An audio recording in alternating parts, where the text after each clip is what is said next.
যেই নারী তার স্বামীর স্যাক্রিফাইসকে নিজের মুখে এটাকে স্বীকার করতে পারে না, সেই নারী কখনো সুখী হতে পারে। আর যে নারী কথায় কথায় বলতে পারে আমি ভালো আছি, আমার স্বামী আমাকে ভালো রেখেছে, আমি আলহামদুলিল্লাহ ভালো আছি, তার পুরো জীবনটাকে সুখময় করে দেয় একজন, তিনি কে? বেশিরভাগ মেয়ে জাহান্নামে যাবে তাকফুরনাল আশির, তার স্বামীর অবাধ্য। স্বামী একটু বাহিরে গিয়েছে, এদিকে বউ বের হয়ে গেছে ঢ্যাং ঢ্যাং করে শপিং করবার জন্য।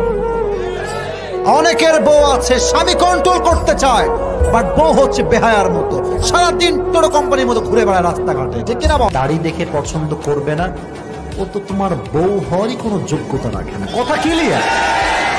ওরা আমি নিজেই বিয়ে করবো, কিসের পছন্দ? পছন্দ কিসের? যে আমাকে নবীর সুন্নাহ দেখে হেট করবে, সে আমার বউ তো দূরের কথা, কথা বলো কোন যোগ্যতা?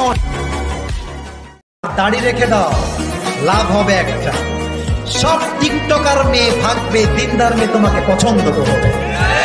কারণ দাড়ি সেই মেয়ে পছন্দ করে যে আল্লাহর নবীর প্রিয় আশেক হয়েছে যুবক, ঠিক কিনা বলো?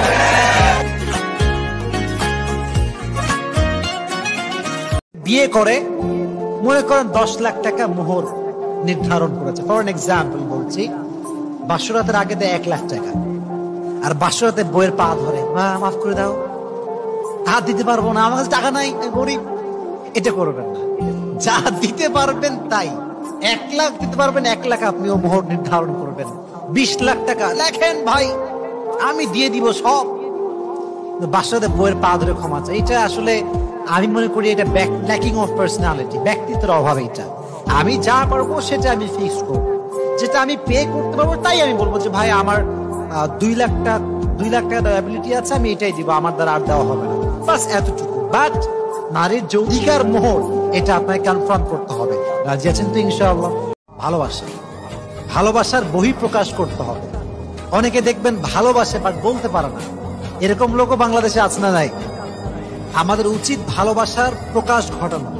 এটা হাদিস শোনেন, নবীজি বলেছেন যখন তুমি কাউকে ভালোবাসবা, প্রকাশ করবা যে আমি আপনাকে ভালোবাসি, এবং এই প্রকাশ করাটা এটা হচ্ছে একটা সুন্নাহ, যে প্রকাশ করবে তার আমল নামায় সওয়াব লেখা হবে।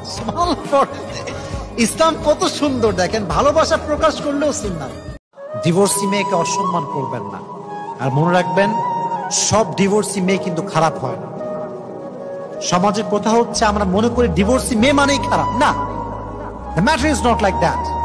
অনেক স্বামী আছে গাঁজাখোর, মদখোর, নেশা করে বেড়ায়।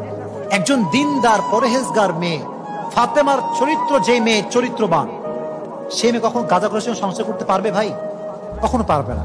এই জন্য ডিভোর্সি মেয়ে সবসময় খারাপ হয় না। যে ভাই তার বোনকে ডিভোর্স হওয়ার পরে তার খরচ বহন করে, তার যত্ন করে, আল্লাহর জান্নাত তার জন্য ওয়াজিব হয়ে যায়।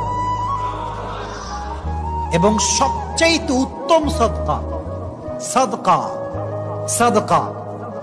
সবচেয়ে উত্তম সাদকা হচ্ছে কারো মেয়ে, কারো বোন যদি ডিভোর্সি হয়ে বাসায় ফিরে আসে, স্বামীর থেকে তালাক খেয়ে বাসায় ফিরে আসে, তাকে যদি কোনো আব্বা কিংবা ভাই বা মা বোঝা না মনে করে তাকে দায়িত্ব পালন করে, তাকে যত্ন করে, তার খরচ বহন করে, আল্লাহর হাবিব বলেছেন পৃথিবীর সবচেয়ে উত্তম সাদকা হচ্ছে এই সাদকা। সুবহানাল্লাহ পড়া।